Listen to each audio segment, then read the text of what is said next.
Let me show you a few things you can do with the latest version of our resource consumption dashboard.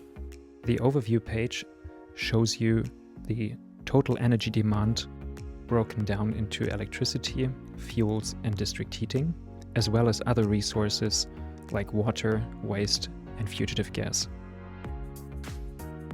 For your entire portfolio, a specific country, region, site, or building.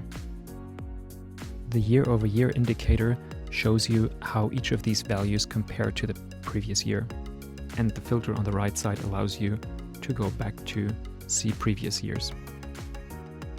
If you switch from absolute values to intensity, you can see the same consumption by square meter and choose either gross internal area or net rentable area as a reference.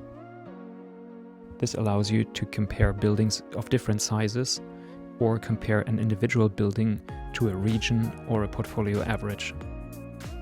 The data coverage section gives you a high-level overview of how many buildings have actually reported each resource type. Data coverage is shown both in absolute numbers by the count of buildings as well as by area.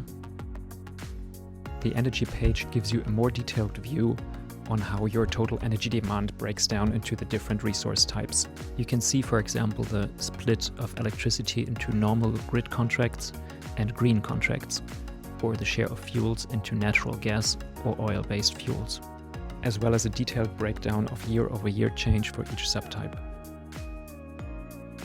The filter section also allows you to filter by specific resource types and subtypes so that you can compare the shares of fuel versus district heating, for example, or your share of different electricity contracts.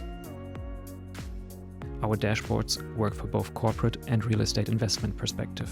No matter if you own or lease your buildings, for each energy type you can see how much was procured by the landlord or by the tenant. Here you can also see the net energy demand over time.